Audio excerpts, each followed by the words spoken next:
Buonasera, bonsoir. Je fais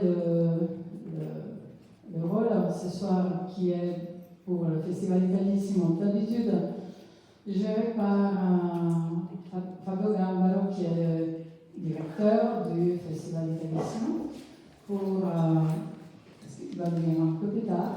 Il arrive plus tard, et c'est pour présenter cette quatrième nouvelle édition du Festival Italissimo, dont vous avez vu quelques tracts tout à l'heure, et vous le voyez aussi. C'est le Festival de langue, de littérature et culture italienne qui se déroule à Lyon, comme une continuation un peu de Italissimo à Paris. Italissimo à Paris existe depuis 10 ans. Et Italissimo à Lyon depuis 4 ans, c'est la 4e édition, et chaque année c'est un peu plus grand, un peu plus intense et varié.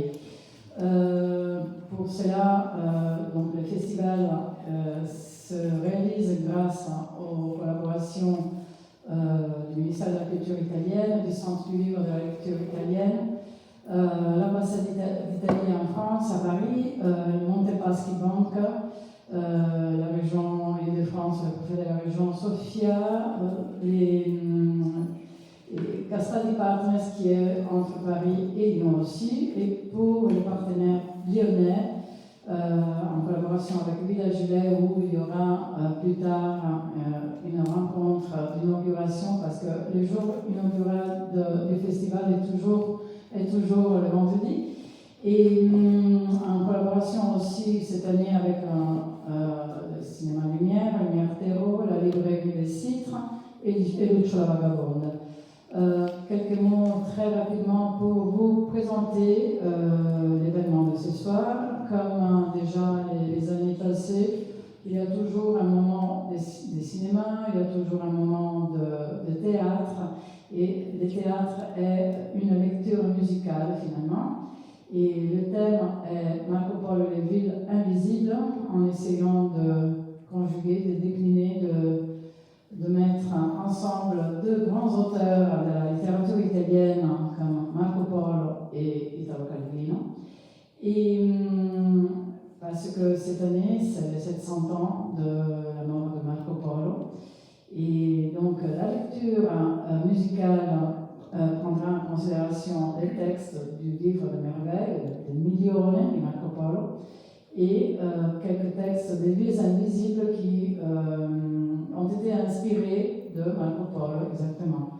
La Jopelle, Xavier Jacquelin et Catherine Arnoux, qui s'occupent qui vont faire le texte et la musique de ce spectacle. Et il y a aussi quelques livres des auteurs invités de Italissimo à cette édition. Et il y a, normalement, il devrait y avoir aussi Marco Polo.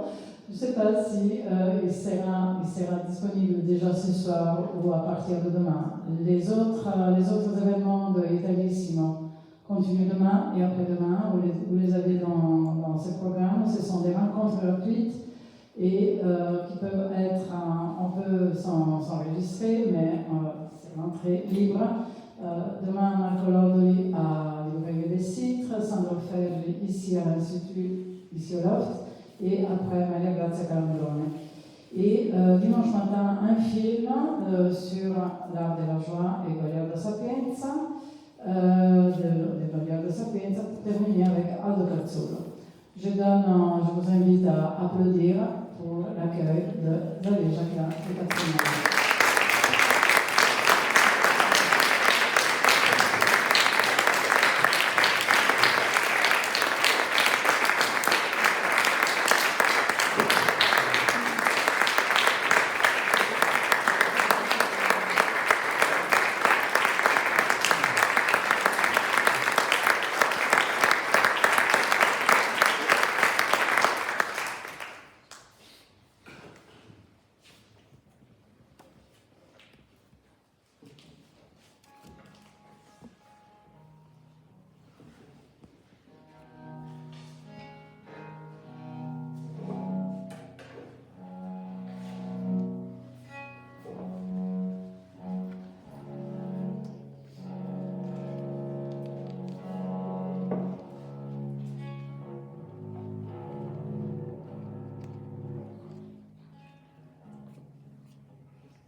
Signori imperadori, re e duci et toute altre gente, pour savoir l'entière vérité sur les différentes contrées du monde,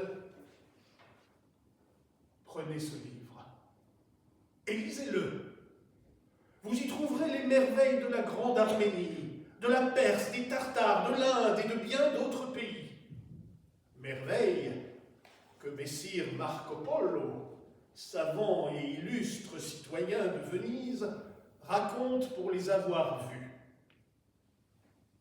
Bon, il y a un certain nombre de choses qu'il n'a pas vues, mais qu'il a entendues, de gens absolument sûrs. Aussi donnerons-nous les choses vues pour vues et les entendues pour entendues, afin que notre livre soit vrai et sincère, senza niuna menzogna. Que chacun qui entendra lire ce livre ou le lira lui fasse confiance parce qu'il ne s'agit que de choses vraies. Car je vous fais savoir que depuis que notre Seigneur a créé Adam, notre premier père, il n'y a eu personne, en aucune race, qui parcourut et connut autant des différentes terres du monde que ce Messire Marco Polo. Aussi a-t-il pensé que ce serait grand dommage qu'il ne fît mettre par écrit ce qu'il avait vu et entendu, de sûr, afin que les gens qui ne l'ont ni vu ni entendu le connussent grâce à ce livre. Et j'ajoute qu'il est resté bien 26 ans à s'informer dans ces différentes terres. Et ce livre, comme il était dans la prison de Gênes, il l'a fait mettre en bon ordre par Messire Rustichello da Pisa. Sono io. Niente a parte.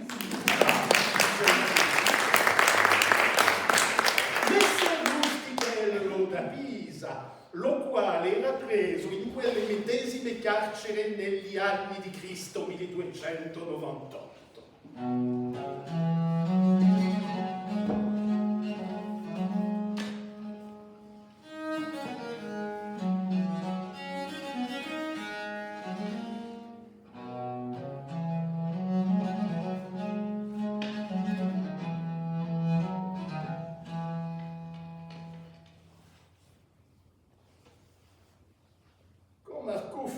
Sa mission, il se rendit devant le grand Khan et lui parla de tout ce pourquoi il était parti.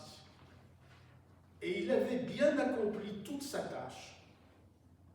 Puis il lui parla de tout ce qu'il avait vu et su de nouveau et d'extraordinaire. Cela avec tant de sagesse que le Seigneur et tous ses auditeurs en furent émerveillés et dirent: si ce jeune homme vit, il ne manquera pas d'être un homme d'une très grande sagesse et de grande valeur. On l'appela dès lors Messire Marco Polo. Le dit Messire Marco Polo resta auprès du Seigneur bien 17 ans, allant toujours ici ou là en mission dans diverses régions où le Seigneur l'envoyait. Et lui, en homme sage qui connaissait le tour d'esprit du Seigneur, se donnait beaucoup de peine pour savoir et apprendre tout ce qu'il croyait devoir plaire au grand Khan. En sorte qu'à son retour, il lui racontait tout, méthodiquement.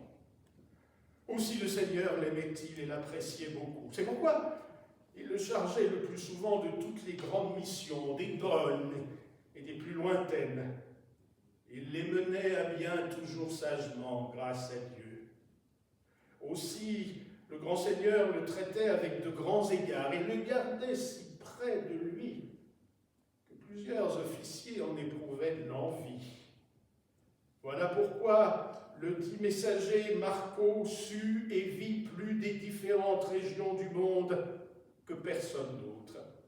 Et surtout, il prenait grand soin de rechercher, de découvrir et de savoir quoi raconter au grand Khan.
n'est pas dit que Kubilai Khan accorde tout son crédit à Marco Polo quand ce dernier lui décrit les villes qu'il a visitées au cours de ses missions et de ses ambassades. Mais il est certain que l'empereur des Tartares continue à écouter le jeune Vénitien avec plus de curiosité et d'attention qu'aucun de ses émissaires ou explorateurs. Dans la vie des empereurs, il arrive un moment qui succède à l'orgueil éprouvé face à l'ampleur infinie des territoires conquis, à la mélancolie et au soulagement de savoir qu'il faudra bientôt renoncer à les connaître et à les comprendre. Une sensation comme de vide qui vous prend un soir avec l'odeur mêlée des éléphants après la pluie et des cendres du santal qui refroidissent au brasier. Un vertige qui fait trembler les fleuves et les montagnes sur la croupe brune des planisphères. C'est le moment de désespoir où l'on découvre que cet empire, qui nous avait paru la somme de toutes les merveilles, est une débâcle sans fin ni forme, que la gangrène de sa corruption s'est trop répandue pour que notre sceptre puisse y mettre bon ordre, que nos triomphes sur les souverains ennemis ont fait de nous les héritiers de leur longue ruine. Seuls les comptes rendus de Marco Polo permettaient à Kubilai Khan de distinguer à travers les murailles et les tours destinées à l'effondrement le filigrane d'un dessin assez fin pour échapper à la morsure des termites.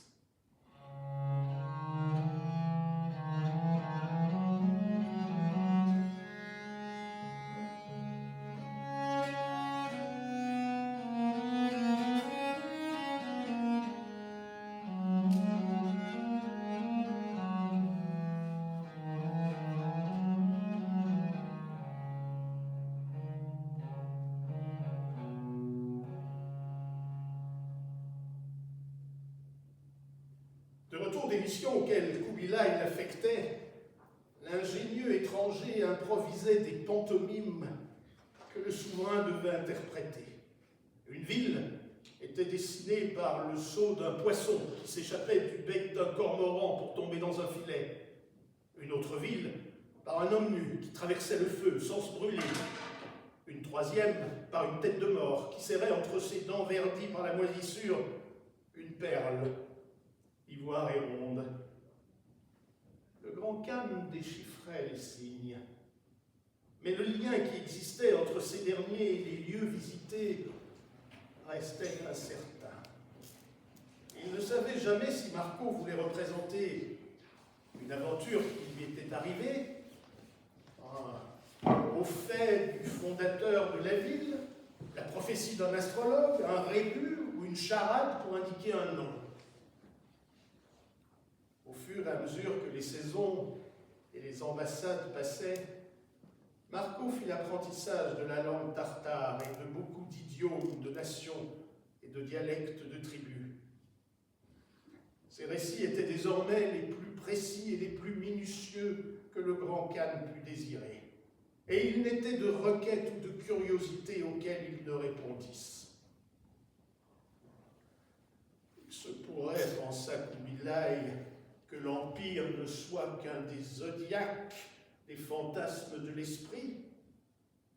Est-ce que le jour où je connaîtrai tous les emblèmes, je parviendrai enfin à posséder mon royaume?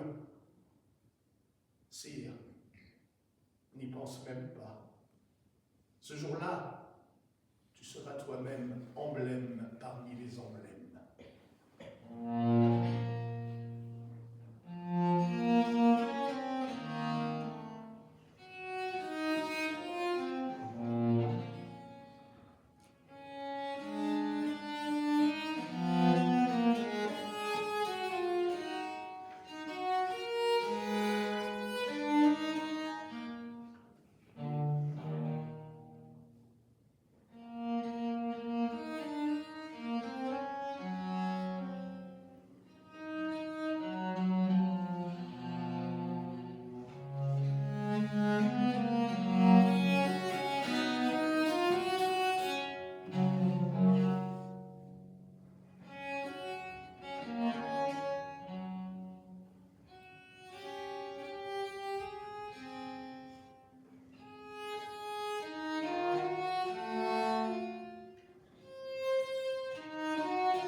sud et est s'étend le royaume de Mossoul. C'est un très grand royaume qui habite plusieurs races.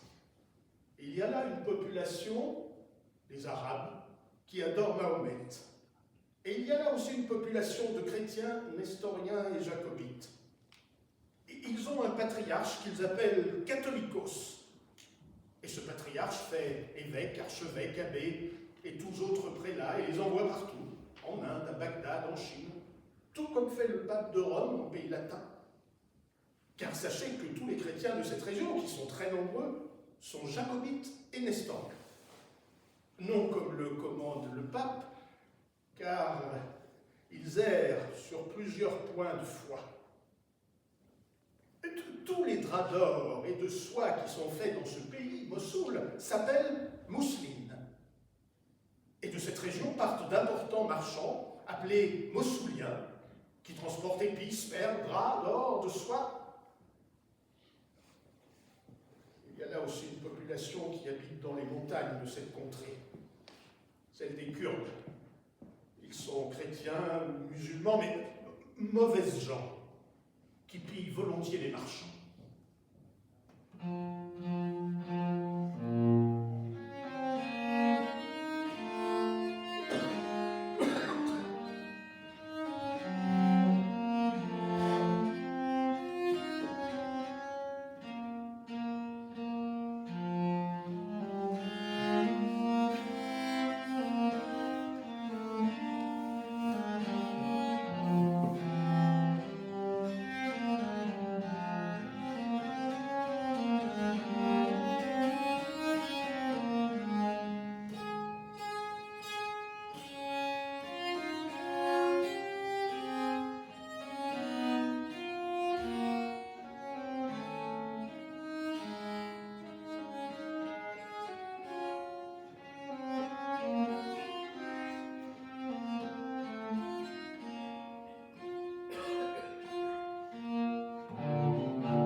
Kublai Khan s'était rendu compte que les villes de Marco Polo se ressemblaient.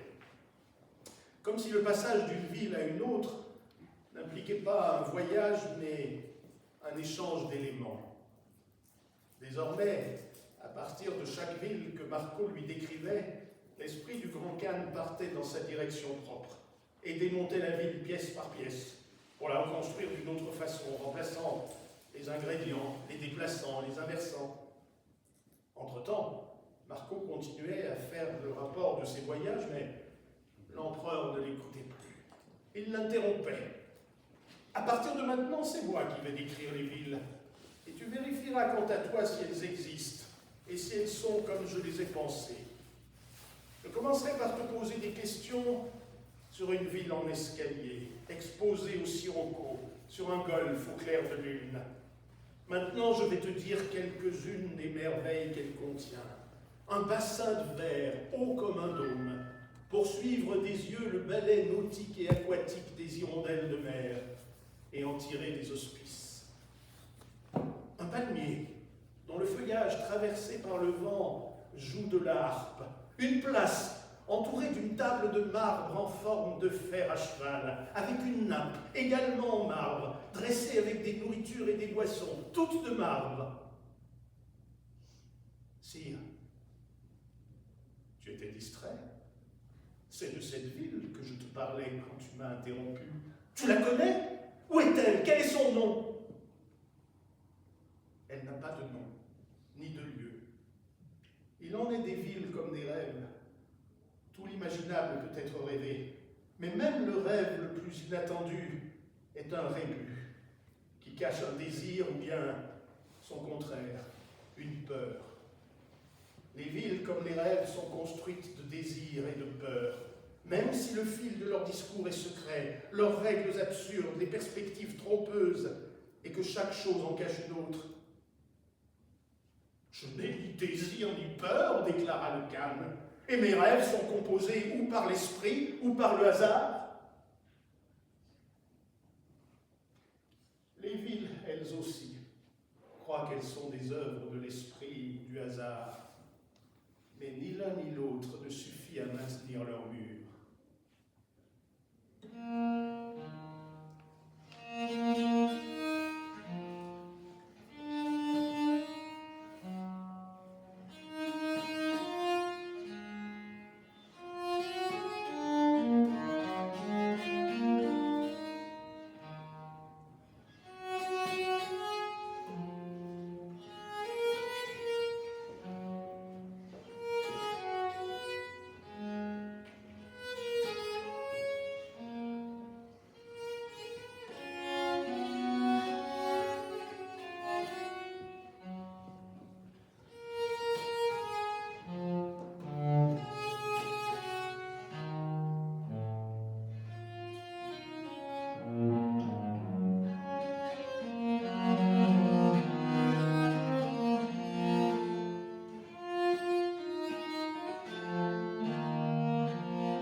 Le grand Khan a rêvé d'une ville.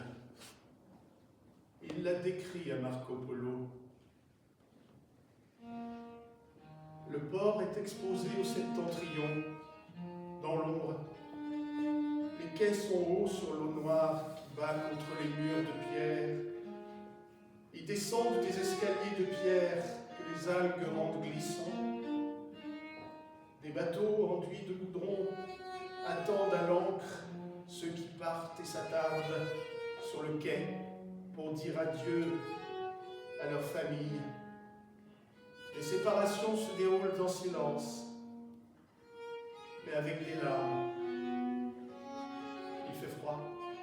Tous portent des châles sur la tête. Un rappel à l'ordre du batelier coupe court aux atermoiements. Le voyageur se recroqueville sur la proue. Il s'éloigne en regardant vers le groupe de ceux qui restent. De la rive, on ne distingue déjà plus les traits, il y a du brouillard. La barque accoste un navire à l'ancre. Sur l'échelle grimpe une silhouette rétrécie. Elle disparaît. On entend la chaîne de l'ancre qui remonte, rouillée, et qui racle contre l'écubier. Ceux qui sont restés se pressent au gradin au-dessus de la falaise de la jetée pour suivre des yeux le bateau jusqu'à ce qu'il double le cap. Ils agitent une dernière fois un chiffon blanc. Mets-toi en route, explore toutes les côtes et cherche cette ville, Marco, puis reviens me dire si mon rêve correspond à la vérité. Pardonne-moi, monseigneur. Il ne fait aucun doute que tôt ou tard je m'embarquerai depuis ce môle. Mais je ne reviendrai pas te le dire.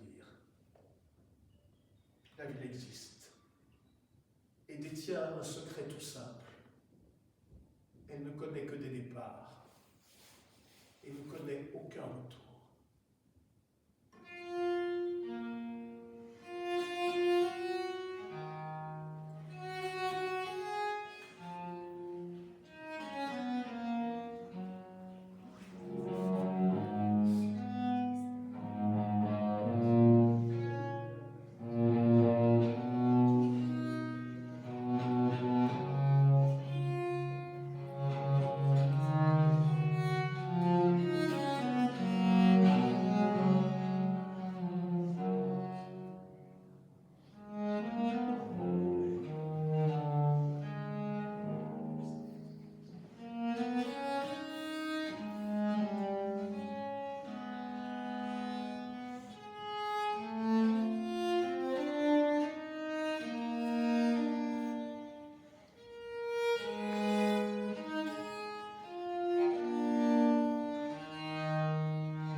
T'est-il déjà arrivé de voir une ville qui ressemble à celle-ci?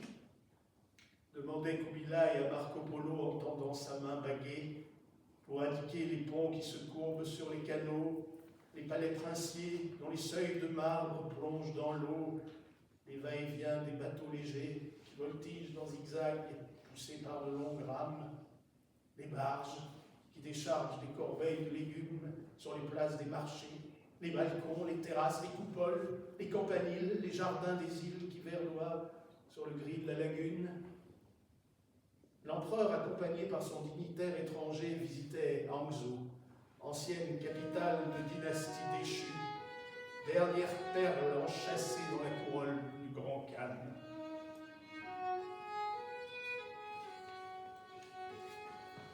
Quand on a chevauché 3 journées, alors on trouve l'illustre cité de Hangzhou, ce qui veut dire en français la cité du ciel. La cité de Hangzhou est si grande qu'elle fait 100 000 de tours et qu'il y a 12 000 ponts de pierre tels que sous chacun de ces ponts, sous la plupart, un navire pourrait bien se passer. Que personne ne s'étonne s'il y a tant de ponts car la cité est toute sur l'eau. Dans cette cité, il y a 12 métiers, avec pour chaque métier 12 000 boutiques, c'est-à-dire 12 000 maisons. Et que dans chaque boutique, il y avait au moins 10 hommes, parfois 20, ou même 40. Non qu'ils fussent tous patrons, mais la plupart étaient des ouvriers qui font ce que leur patron leur commande. Il y avait là tant de marchands et de si riches qui échangeaient tant de marchandises et de si importantes qu'il n'est personne qui en saurait dire le nombre exact, tant il y en avait. Les grands patrons de ces boutiques et leurs femmes ne faisaient rien de leurs mains, mais gardaient une tenue aussi impeccable et magnifique que s'ils avaient été rois. Et il avait été décrété, de par le roi, que personne ne fit un autre métier que son père. Posséda-t-il le monde entier comme fortune? Au sud de la cité, mais à l'intérieur d'elle, il y a un grand lac qui fait bien environ 30 000 de tours. Et autour de ce lac, il y a de très beaux palais et des maisons. Elles appartiennent aux nobles et aux grands de la cité. Il y a beaucoup d'abbayes, beaucoup d'églises d'idolâtres. Au milieu de ce lac, il y a 2 îles, et sur chacune d'elles, un palais très grand, riche et superbe. Ils sont si beaux qu'on dirait les palais d'un empereur.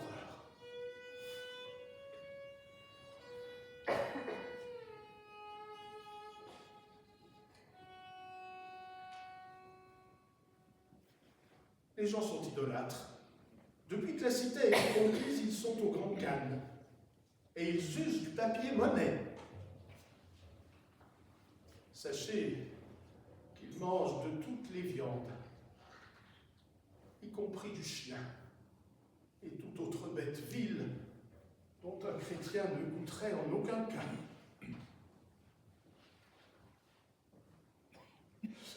Je n'aurais jamais imaginé qu'il puisse exister une ville semblable à celle-ci. L'empereur tenta de scruter son regard. L'étranger baissa les yeux. Kubilai resta silencieux toute la journée. Après le coucher du soleil sur les terrasses du palais, Marco Polo exposait au souverain les résultats de ses ambassades. D'habitude, le Grand Khan achevait ses soirées les yeux mi-clos jusqu'au moment où le premier de ses bâillements donnait le signal d'allumer les torches pour guider le souverain vers le pavillon de l'auguste sommeil. Mais cette fois-ci, Kubilai ne semblait pas disposé à céder à sa fatigue. « Parle-moi d'une autre ville encore, » insistait-il. Marco recommença à parler et à énumérer noms et coutumes et commerces d'un grand nombre de terres. Dongping est une grande cité. Jadis, c'était un grand royaume, mais le Grand Khan l'a conquise par la force des armes. Toutefois, je vous certifie que cela reste la plus illustre cité qui soit dans toute cette contrée. Il y a là de grands marchands qui se livrent à un grand commerce. Ils ont de la soie en si grande abondance que c'est un pur prodige. Et ils ont de très beaux jardins agréables, pleins de toutes sortes de bons fruits. Dongping sous son autorité 11 cités impériales, qui sont toutes des cités d'une grande importance, très commerçantes et d'un grand profit. En 1273, le grand Khan avait envoyé dans cette cité et ce pays, pour les garder, un de ses généraux nommé Litan Sangon, avec 80 000 cavaliers. Quand le capitaine eut séjourné dans cette ville avec son armée quelque temps, il eut une idée de traître et de déloyal et décida avec les notables de se rebeller contre le grand Khan. Ce qu'ils firent, ils prirent pour capitaine ce Litan, et quand le grand Khan l'a pris, il envoya sans tarder 2 de ses généraux et leur donna 100 000 cavaliers. Ces 2 généraux et leur armée se battirent contre Litan et contre tous ceux de son parti qui étaient venus de toute la contrée alentour et qui étaient plus de 100 000 cavaliers, sans parler d'une grande quantité de fantassins. Le sort voulut que Litan fût vaincu et tué dans la bataille. Quand le grand Khan le sut, il en fut très satisfait et envoya l'ordre de mettre à mort impitoyablement tous ceux qui avaient eu l'initiative de la rébellion et de pardonner au peuple. Ce qui fut fait. Les 2 généraux firent mourir d'une mort cruelle tous les chefs de cette rébellion et le peuple reçut son pardon. Et depuis, ils ont été fidèles et loyaux envers leur Seigneur.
Sire, désormais je t'ai parlé de toutes les villes que je connais. Il en est une dont tu ne parles jamais. Marco Polo baissa la tête. Venise. Et de quoi d'autre croyais-tu que je te parlais? Et pourtant je ne t'ai jamais entendu prononcer son nom. Chaque fois que je parle d'une ville, je dis quelque chose de Venise. Et quand je te demande quelque chose sur les autres villes, je veux t'entendre parler de celle-ci et de Venise quand je te questionne sur Venise. Pour distinguer les qualités des autres villes, je dois partir d'une première ville qui doit rester implicite.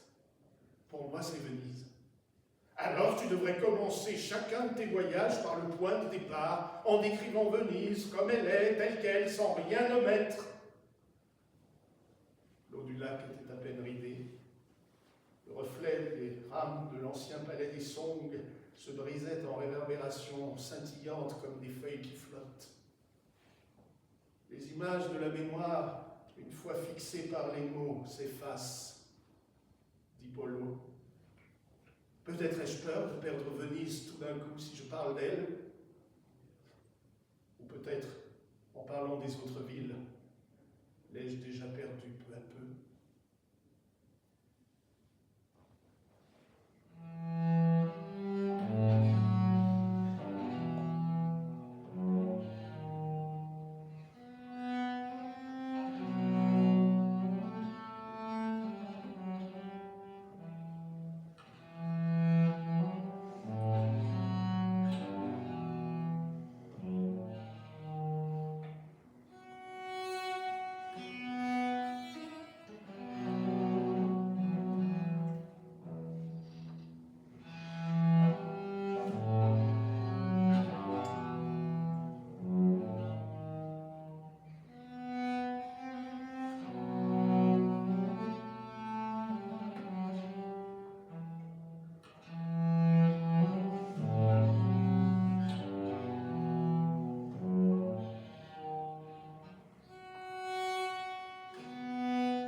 Je ne sais pas quand tu as trouvé le temps de visiter tous ces pays que tu me décris. Pour moi, j'ai l'impression que tu n'as jamais bougé de ce jardin.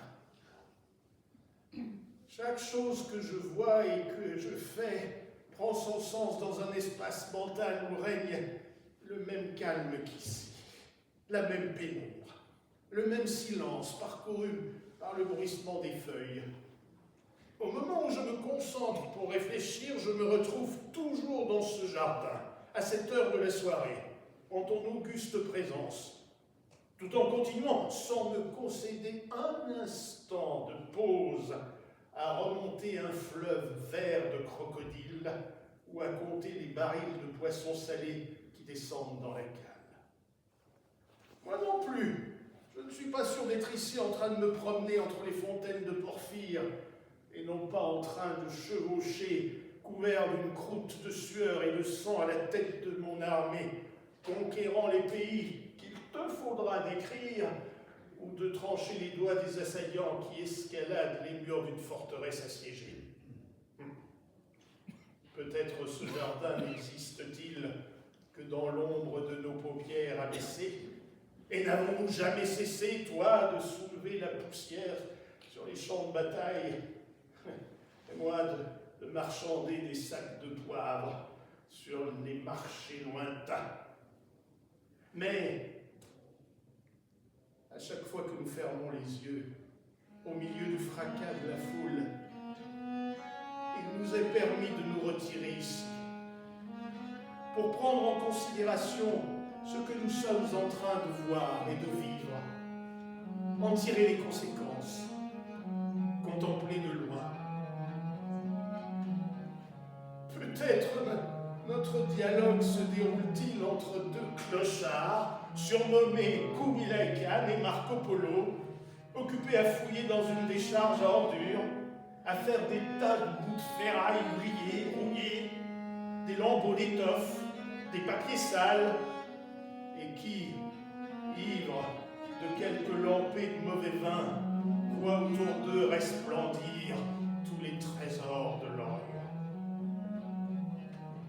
Peut-être n'est-il resté du monde qu'un terrain vague, recouvert d'immondices, et le jardin suspendu du grand calme. Ce sont nos paupières qui les séparent, mais on sait lequel des dents est dedans et lequel est dehors.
Le Japon est une île à l'est, en haute mer, à 1500 milles de la terre ferme.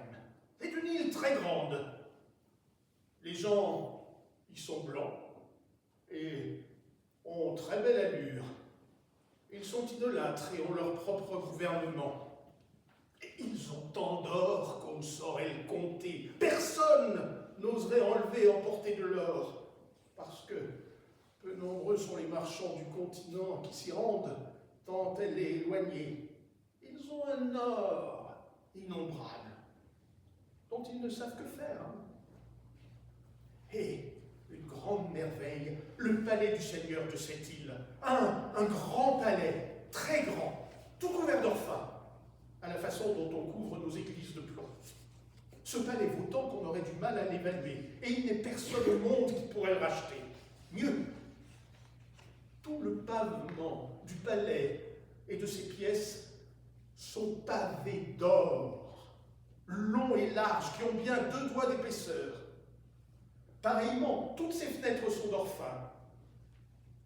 Il y a dans ce palais une richesse si excessivement grande que ce sera un prodige extraordinaire qu'on pu l'évaluer. Personne ne pourrait dire ce qu'il vaut. Les gens ont une grande quantité de pierres, ils ont des perles qui sont rouges, très belles, de grande valeur, qui valent bien autant que les blanches. Elles sont très grosses, rondes, et ils en ont en grande quantité. C'est une île très riche. Très riche.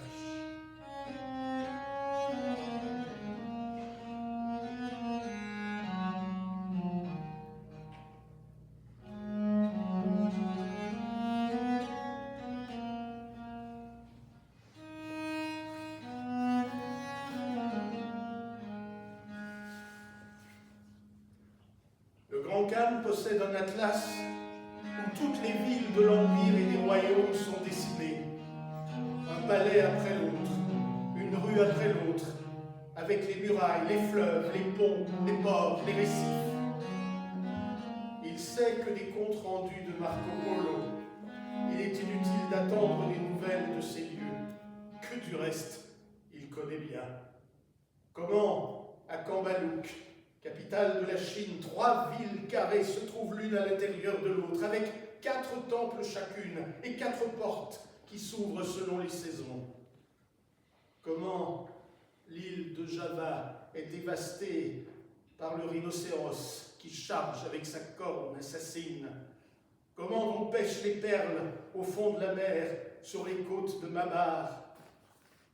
Kubilai demande à Marco: quand tu retourneras en Occident, tu répéteras au tien les mêmes récits que tu me fais? Une chose est la description du monde à laquelle tu prêtes une oreille bienveillante. Tout autre est celle qui fera le tour des cabanons des débardeurs et des gondoliers le jour de mon retour. Autre chose encore, celle que je pourrais dicter à un âge avancé si j'étais fait prisonnier par des pirates génois et si j'étais mis au fer dans la même cellule qu'un auteur de roman d'aventure. Ce qui commande au récit, ce n'est pas la voix, c'est l'oreille. J'écoute dans ta voix les raisons invisibles dont vivent les villes et pour lesquelles peut-être, après leur mort, elles vivront à nouveau.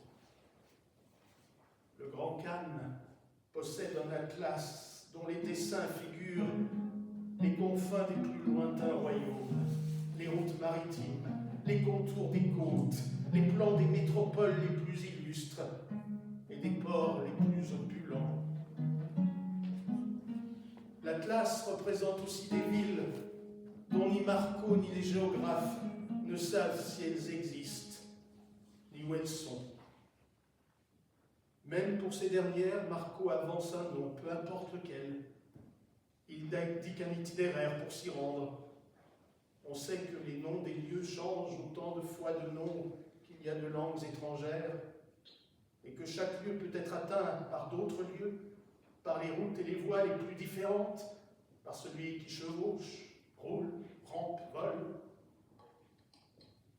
Le Grand Khan possède un atlas où sont recueillis les plans de toutes les villes, celles qui élèvent leurs murs sur des fondations solides, celles qui tombèrent en ruine et furent englouties par le sable, celles qui existeront un jour, et à la place desquelles ne s'ouvre pour l'instant que les gîtes des lièvres. Marco Polo feuillette les cartes, reconnaît Jéricho, Carthage, indique les abordages à l'embouchure du Scamandre, où les navires achéens attendirent pendant 10 ans que les assaillants embarquassent, jusqu'à ce que le cheval assemblé par Ulysse ne fût traîné par les portes C. Mais en parlant de Troie, il lui arrivait souvent de lui attribuer la forme de Constantinople et de prévoir le siège que Mahomet, pendant de longs mois, resserrerait autour d'elle, après que, astucieux comme Ulysse, l'assaillant aurait fait traîner ses navires de nuit le long des torrents du Bosphore à la Corne d'Or, en contournant Péra et Galata. Et du mélange de ces deux villes résulterait une troisième, qui pourrait s'appeler San Francisco, et étendre d'immenses et légers ponts sur le portail d'or et sur la baie, et faire grimper les tramways à crémaillère par les rues tout en montée. L'Atlas du Grand Khan contient aussi un plan des terres promises, visitées en pensée, mais qui n'ont pas encore été découvertes ou fondées. Et là, il demanda à Marco, toi qui explores autour de toi, qui sais voir les signes, tu sauras me dire vers lequel de ces futurs nous poussent les vents propices? Pour ces ports-là, je ne saurais tracer la route sur la carte, ni fixer la date de l'accostage. Parfois, il me suffit d'une échappée qui s'ouvre au beau milieu d'un paysage incongru, d'une lumière qui affleure dans la brume, du dialogue de deux passants qui se croisent dans le va-et-vient des hommes, pour penser que, à partir de là, je pourrais assembler un morceau après l'autre, la ville parfaite. Peut-être qu'au moment même où nous parlons, elle est en train d'affleurer entre les confins de ton empire. Le Grand Khan avait déjà recommencé à feuilleter dans son atlas les cartes des villes qui menacent dans les cauchemars et les malédictions. Mais tout est inutile. Si le dernier accostage ne peut être que la cité infernale, et si c'est là, au fond, que dans une spirale toujours plus étroite, le courant finira par nous emporter.